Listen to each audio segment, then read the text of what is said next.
Ester, capítulo 1. Nos dias de Xerxes, que reinou sobre 127 províncias, desde a Índia até a Etiópia, a sede do reino ficava no complexo real de Susã. No terceiro ano do seu reinado, ele ofereceu um banquete a todos os seus oficiais e ministros. Também estavam presentes as autoridades militares da Pérsia e da Média, além dos príncipes e governadores das províncias. Durante 6 meses, ele exibiu o imenso patrimônio do seu império e o impressionante luxo da realeza. Para concluir, o rei deu uma festa de 1 semana para todos os moradores da capital, Susã. Participaram desde os nobres até os mais simples. A festa aconteceu no jardim do pátio do palácio de verão do rei. O jardim foi decorado com tecidos brancos e azuis, fixados com cordas de linho branco e roxo em argolas de prata, fixadas em colunas de mármore. As poltronas eram de prata e de ouro. O piso era um mosaico de pórfiro, mármore, madrepérola e pedras preciosas. A bebida era servida em taças de ouro personalizadas. O vinho real era servido à vontade, por conta da generosidade do rei. O rei autorizou os convidados a beber quanto quisessem. Os mordomos ficavam à disposição para servi-los sempre que desejassem. Enquanto isso, dentro do palácio do rei Xerxes, a rainha Vasti oferecia um banquete à parte para as mulheres. No 7º dia da festa, o rei, já alterado de tanto beber, ordenou a 7 oficiais seus auxiliares particulares, Meumã, Biztá, Harbona, Bigtá, Abagtá, Zetar e Carcas, que fossem buscar a rainha Vasti em trajes suntuosos com sua coroa real. Ela era muito bonita. Mas a rainha se recusou a ir e não acompanhou os oficiais. O rei ficou indignado. Furioso com a recusa da rainha, convocou seus conselheiros e todos os especialistas em questões de leis e de direito. O rei tinha o costume de consultar os assessores especializados. Os assessores mais próximos, os 7 principais ministros da Pérsia e da Média, que faziam parte do círculo restrito do rei, eram Carsena, Setar, Adamata, Tarsis, Meres, Marcena e Memucã. Ele perguntou que medida legal deveria ser tomada contra a rainha Vasti por ter recusado atender a uma ordem do rei Xerxes, transmitida por seus oficiais. Memucã tomou a palavra diante dos conselheiros e dos ministros do rei. Não foi apenas ao rei que a rainha Vasti ofendeu. Todos nós, as autoridades e todo o povo de todas as províncias do rei Xerxes, fomos ofendidos. Não tenham dúvida de que a notícia vai se espalhar. Você soube o que a rainha Vasti fez? O rei Xerxes ordenou que ela se apresentasse diante dele e ela se recusou. Quando as mulheres ouvirem isso, vão começar a tratar o marido com desprezo. O dia em que as mulheres dos oficiais da Pérsia e da Média ficarem sabendo da recusa da rainha, perderemos o controle. É isso que queremos? Um país cheio de mulheres rebeldes que não aceitam sua condição? Então, se o rei estiver de acordo, promulgue um decreto real e registre-o nas leis dos persas e dos medos, de modo que não possa ser revogado, que a rainha Vasti está terminantemente proibida de comparecer perante o rei Xerxes. Assim, o rei terá a liberdade de substituí-la por uma mulher que aceite sua condição. Quando o decreto for conhecido por todo o império, por mais vasto que seja, toda mulher, de qualquer posição social, terá maior respeito por seu marido. O rei e os ministros gostaram desse conselho. O rei fez exatamente o que Memucã propôs. Enviou comunicados a todas as partes do império, para cada província e para cada povo em sua própria escrita e língua, dizendo: todo homem é senhor de seu lar. O que ele disser deve ser respeitado. Ester, capítulo 2. Passado um tempo, quando o rei Xerxes já estava mais calmo, ele se lembrou do que Vasti havia feito e do que ele tinha determinado contra ela. Os auxiliares do rei sugeriram que fossem trazidas as virgens mais bonitas para o rei. Disseram: designe oficiais de todas as províncias para escolher e enviar as moças mais belas a Suzã. Elas devem ser recolhidas ao harém administrado por Hegai, o eunuco do rei, responsável pelas mulheres, para que ele dê a elas um tratamento de beleza completo. Depois, a moça que mais agradar ao rei ocupará o lugar de Vasti. O rei gostou do conselho e o pôs em prática.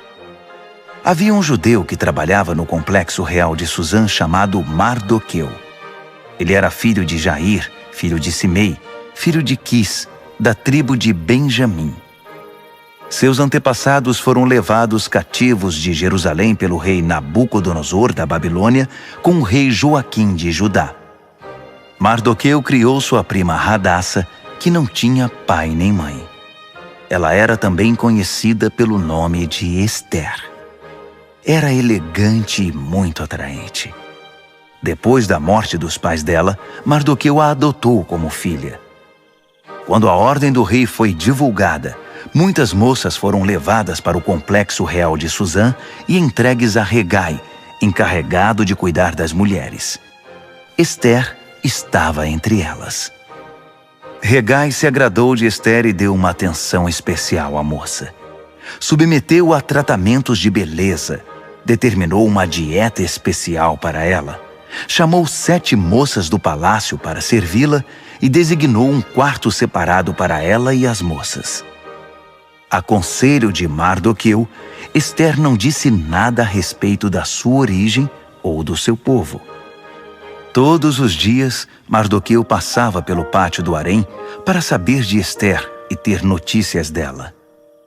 Depois de 12 meses de preparação e tratamentos de beleza, 6 meses de tratamento com óleo de mirra e 6 meses com perfumes e vários cosméticos, cada moça era levada ao rei Xerxes.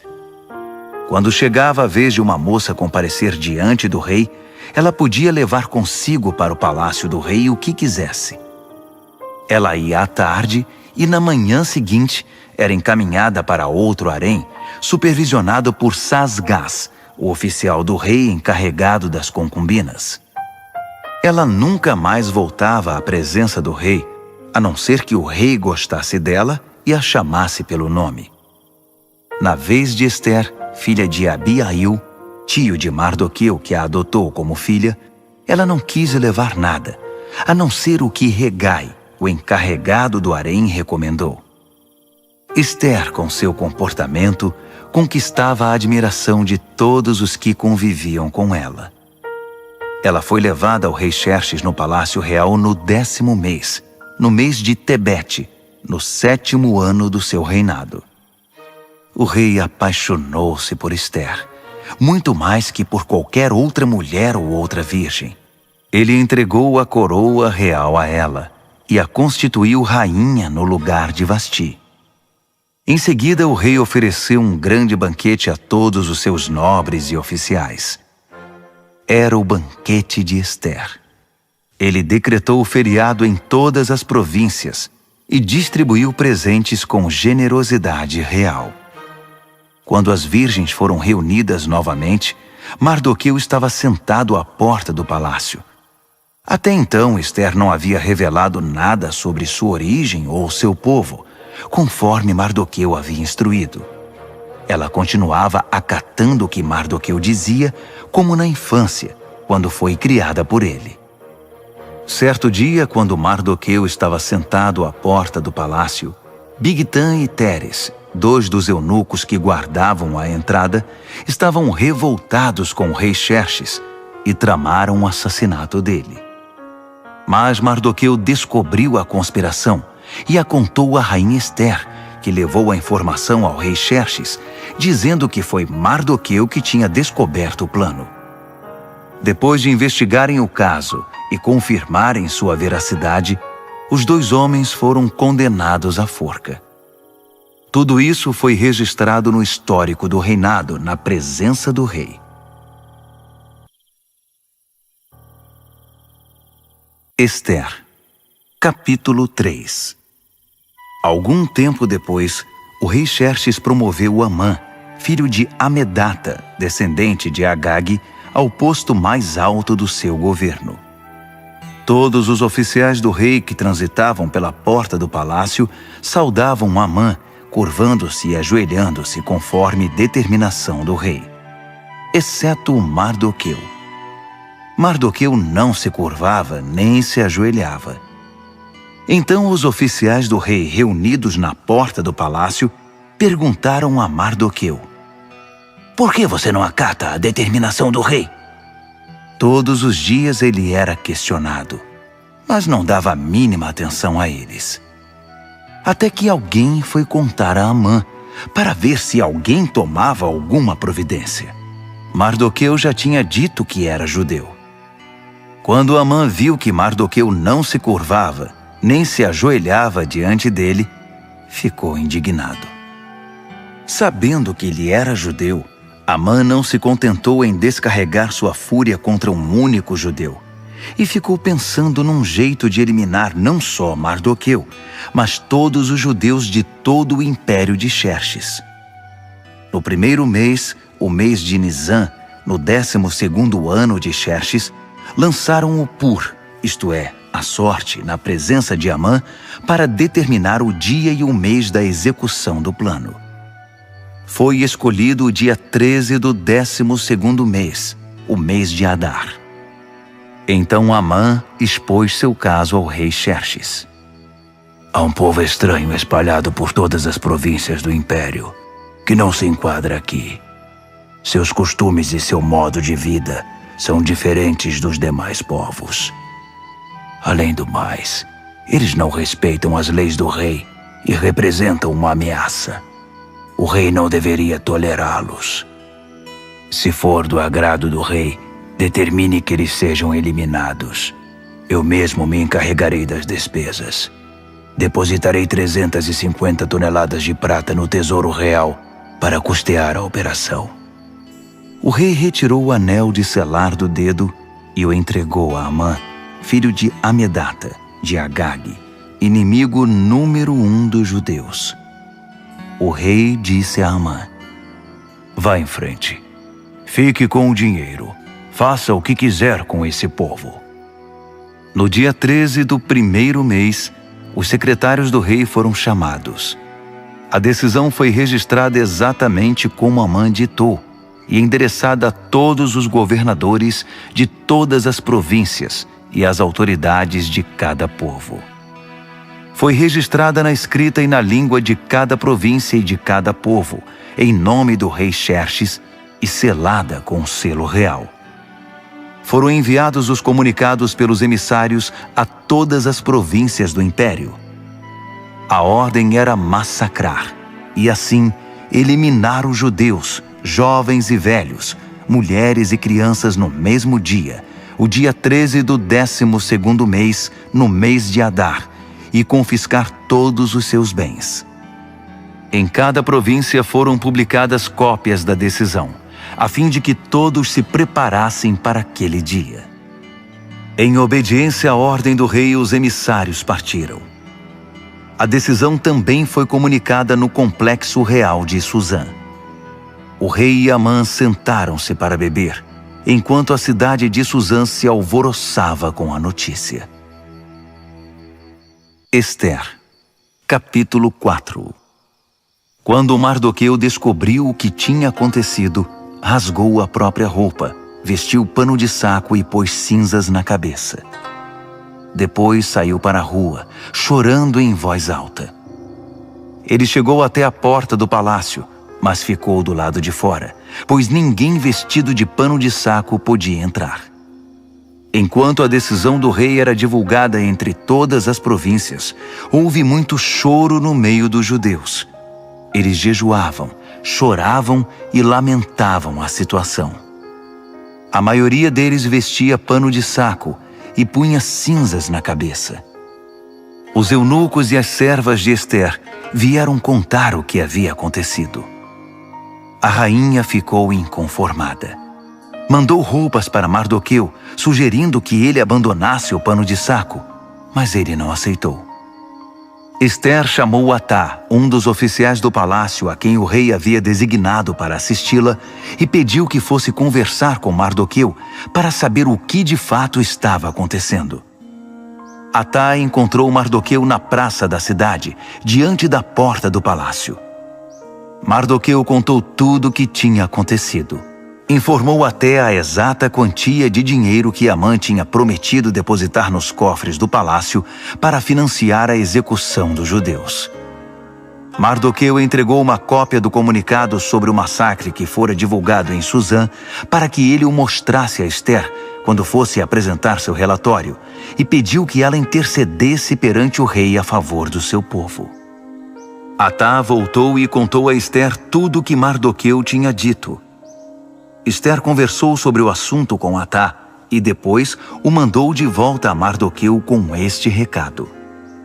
Todos os que trabalham aqui para o rei, e mesmo os moradores das províncias, sabem qual é o destino de qualquer homem ou mulher que se aproxime do rei sem ser convocado. É morte na certa. A única exceção é se o rei estender à pessoa o seu cetro de ouro. Só assim a pessoa será poupada. E já se passaram 30 dias desde a última vez que fui convidada a comparecer diante do rei.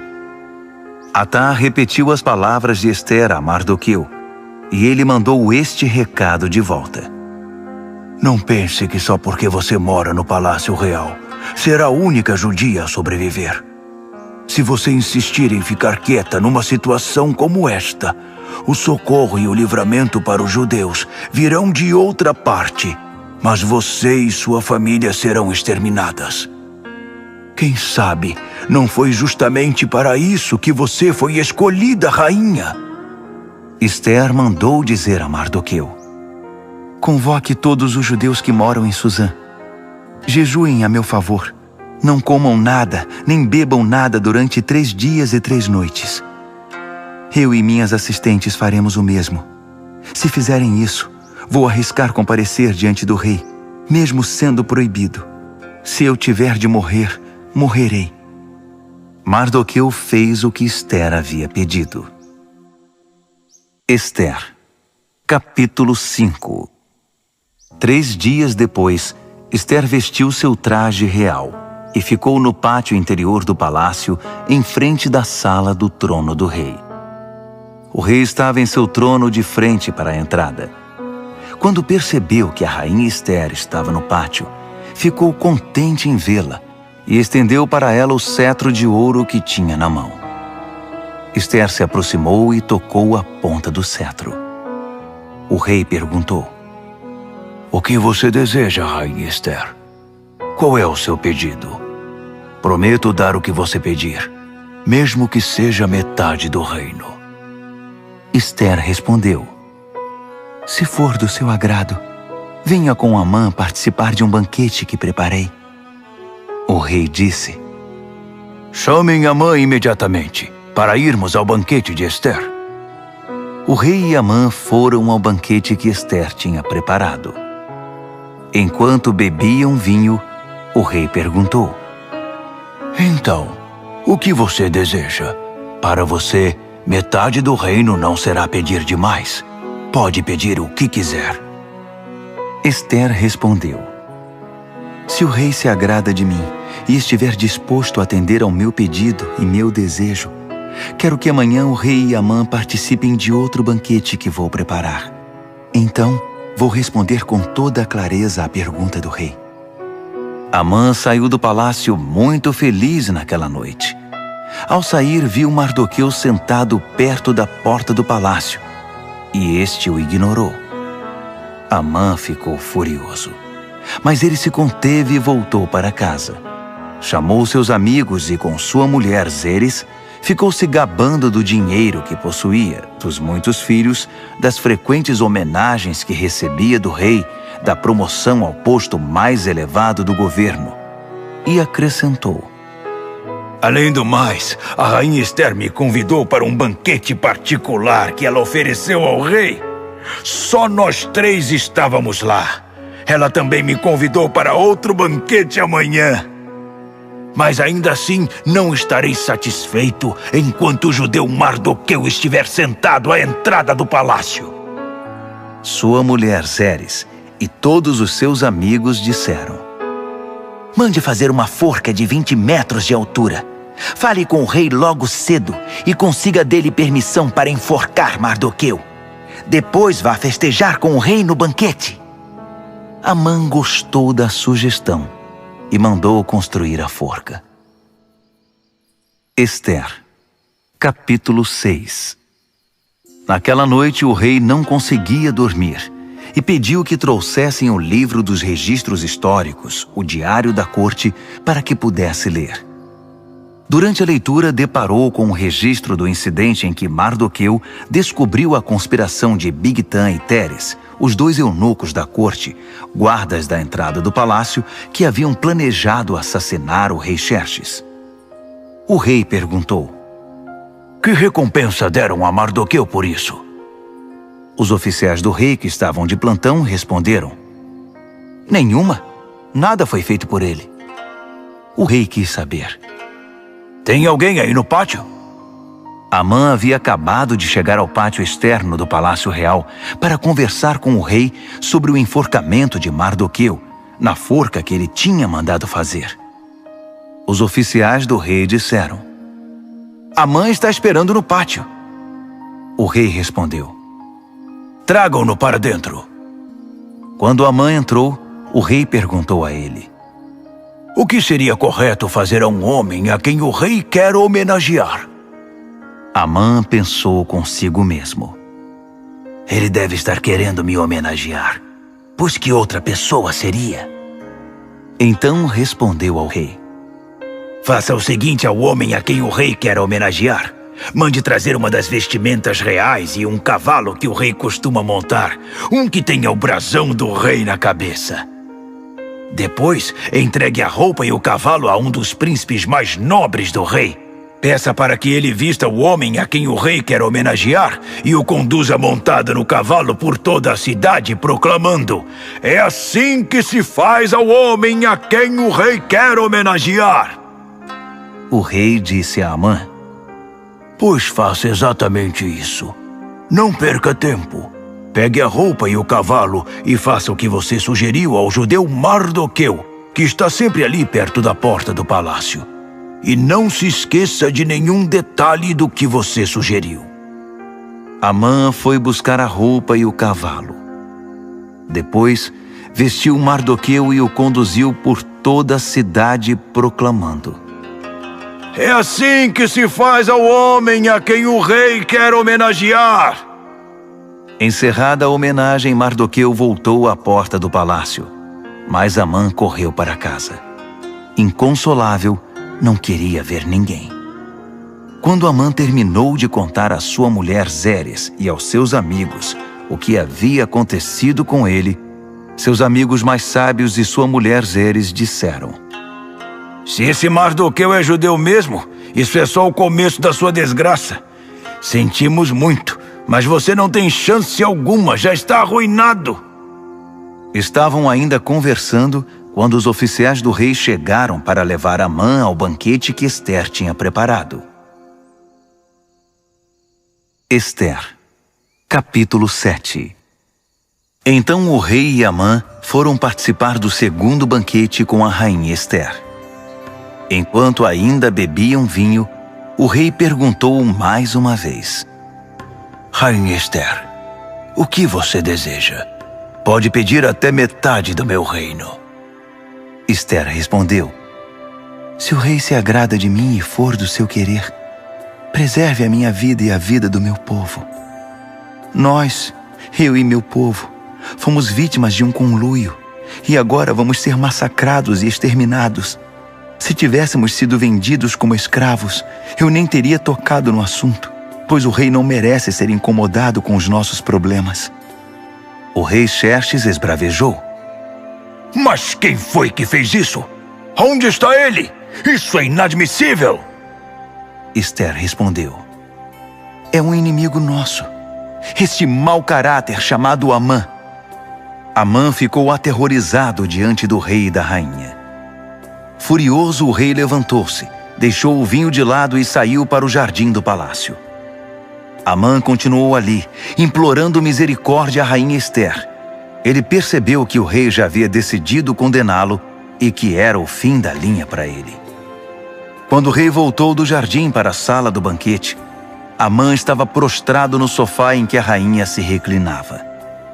O rei gritou: Será que ele ainda quer molestar a rainha em minha casa, no instante em que virei as costas?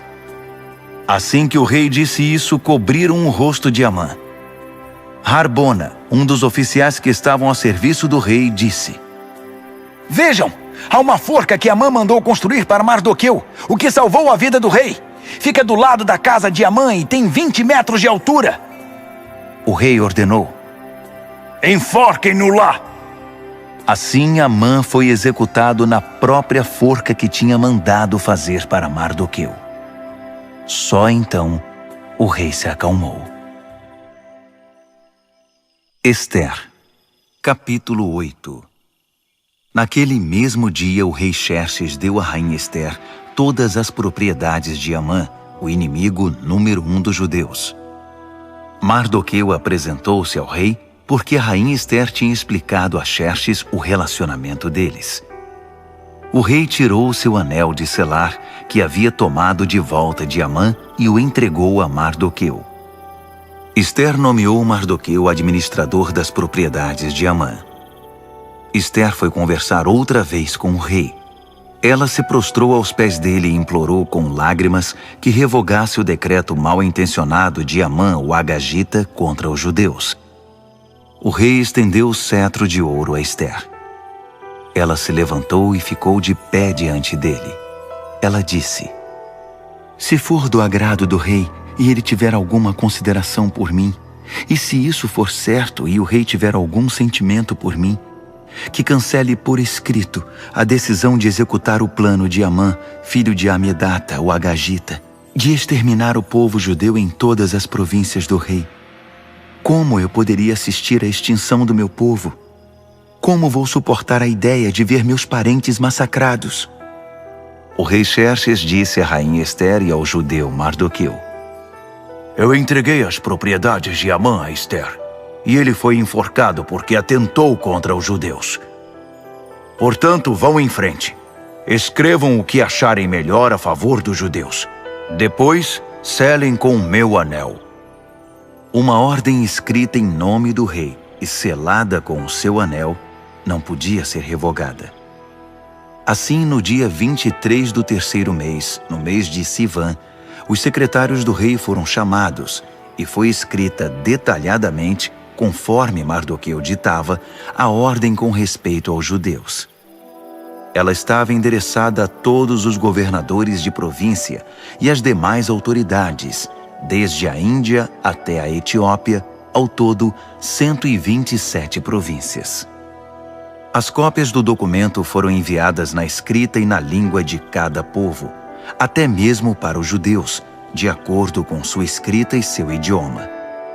Ele escreveu em nome do rei Xerxes e selou com um anel real. Enviou os comunicados por meio de emissários nos cavalos mais velozes do palácio criados no Aras Real. A ordem do rei autorizava os judeus em todas as cidades a se defender com armas contra as ameaças de morte, a matar qualquer um que ameaçasse a eles, as suas mulheres e os seus filhos, e a confiscar os bens dos seus inimigos. A data escolhida, válida para todas as províncias do rei Xerxes, foi o dia 13 do 12º mês, o mês de Adar.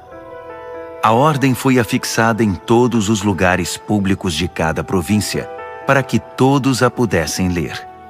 Ela autorizava os judeus a se preparar no dia determinado para reagir aos ataques dos inimigos. Os emissários saíram depressa em cavalos velozes do rei. Ao mesmo tempo, a ordem foi divulgada no complexo real de Suzã. Quando saiu da presença do rei, Mardoqueu vestia um traje real violeta e branco e trazia uma enorme coroa de ouro na cabeça, e uma capa roxa de linho fino. A população de Suzã explodiu de alegria. Para os judeus, foi um alívio e motivo de muita alegria e honra.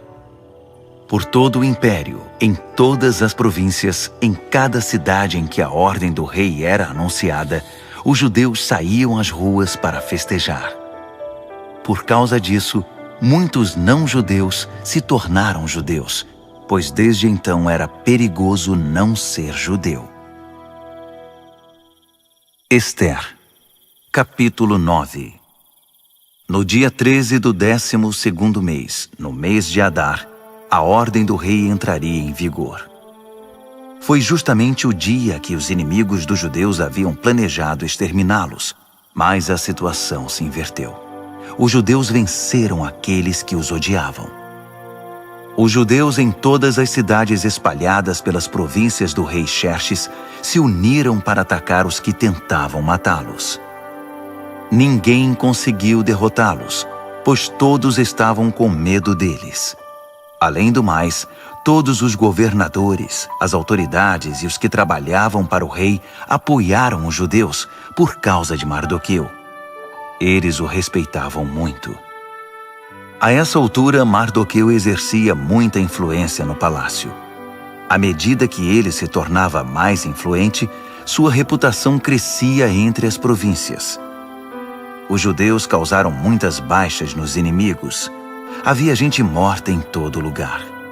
Eles fizeram o que bem entenderam aos que os odiavam. No complexo real de Suzã, os judeus massacraram 500 homens. Também mataram os 10 filhos de Amã, filho de Amedata, o inimigo número 1 dos judeus, Parsandata, Dalfon, Aspata, Porata, Adalia, Aridata, Farmasta, Arizai, Aridai, Vaizata. Mas eles não saquearam nada. Depois de tudo terminado, foi apresentado ao rei um relatório com o número de pessoas mortas na capital. O rei disse à rainha Ester: Só aqui na capital Suzã, os judeus mataram 500 homens, além dos 10 filhos de Amã. Imagine como foi a matança nas demais províncias. O que mais você deseja? Pode dizer. Seu desejo é uma ordem. A rainha respondeu: Se for do agrado do rei, dê aos judeus de Suzã permissão para prorrogar a ordem do rei por mais um dia. Permita que os corpos dos 10 filhos de Amã sejam pendurados e fiquem expostos ao público nas forcas. O rei mandou que se prorrogasse a ordem. Os corpos dos 10 filhos de Amã foram pendurados à vista do povo. No dia 14 de Adar, os judeus de Suzã mataram outros 300 homens em Suzã. Mais uma vez, não saquearam nada. Enquanto isso, nas demais províncias, os judeus se organizaram para se defender, libertando-se da opressão. No dia 13 do mês de Adar, mataram 75.000 dos que os odiavam, mas não saquearam nada. No dia 14, celebraram a vingança com muita comida. Mas em Suzã, uma vez que os judeus haviam promovido a matança nos dias 13 e 14, a celebração foi no dia 15, com muita alegria e festança. É por isso que os judeus que vivem na região rural guardam o dia 14 de Adar para a celebração, dia festejado com troca de presentes. Mardoqueu registrou essas ocorrências e mandou cópias a todos os judeus espalhados por todas as províncias do rei Xerxes, até mesmo as mais distantes, convocando para uma celebração anual nos dias 14 e 15 de Adar, para lembrar o dia em que os judeus se livraram dos seus inimigos, o mês em que a sua aflição se transformou em alegria e o seu lamento em dia de festa, diversão e alegria, ocasião para trocar presentes e ajudar os pobres. E assim foi feito. A celebração virou uma tradição, pois adotaram de modo permanente a prática que Mardoqueu havia determinado para eles. Amã, filho de Amedata, o Agagita, o inimigo número 1 dos judeus, havia planejado destruir o inimigo. Ele lançou o Pur, isto é, a sorte para aterrorizá-los e matá-los. Mas quando a rainha Ester intercedeu diante do rei, ele deu ordens escritas para que o plano maléfico de Amã fosse executado contra ele mesmo. Ele e seus filhos foram pendurados na forca. Por isso essa celebração é chamada Purim, da palavra pur, sorte. Portanto, por causa de tudo que foi escrito nessa carta e de tudo o que sofreram, os judeus decidiram manter a celebração. Tornou-se tradição para eles, para seus filhos e para os futuros convertidos ao judaísmo, para lembrar todos os anos aqueles 2 dias, de acordo com as datas prescritas na carta. Elas deviam ser lembradas e celebradas por todas as gerações em cada família, cada província e cada cidade. Os dias de Purim nunca deverão ser negligenciados entre os judeus e nunca deverão ser esquecidos por seus descendentes. A rainha Ester, filha de Abiail, apoiou o judeu Mardoqueu e, com sua autoridade real, escreveu uma segunda carta sobre o Purim para ratificar a primeira. Foram enviadas cópias aos judeus das 127 províncias do Império de Xerxes. Na carta, eles tranquilizavam os judeus e desejavam paz a eles, decretando que os dias de Purim passassem a fazer parte do calendário religioso. Eles deveriam observar as datas que o judeu Mardoqueu e a rainha Ester haviam escolhido para si e para seus descendentes com respeito ao jejum e às lamentações. As palavras de Ester confirmaram a tradição e foram escritas no livro. Ester, capítulo 10. O rei Xerxes impôs tributos a todo o seu império, aos lugares mais longínquos. Quanto aos demais atos do rei Xerxes, suas inúmeras realizações, com o acréscimo do relato do brilhantismo de Mardoqueu, a quem o rei promoveu, estão registrados nas crônicas dos reis da Média e da Pérsia. O judeu Mardoqueu foi o segundo no comando depois do rei Xerxes. Tornou-se popular entre os judeus e foi muito respeitado. Ele lutou a favor do seu povo e buscava a paz e o bem-estar dos judeus.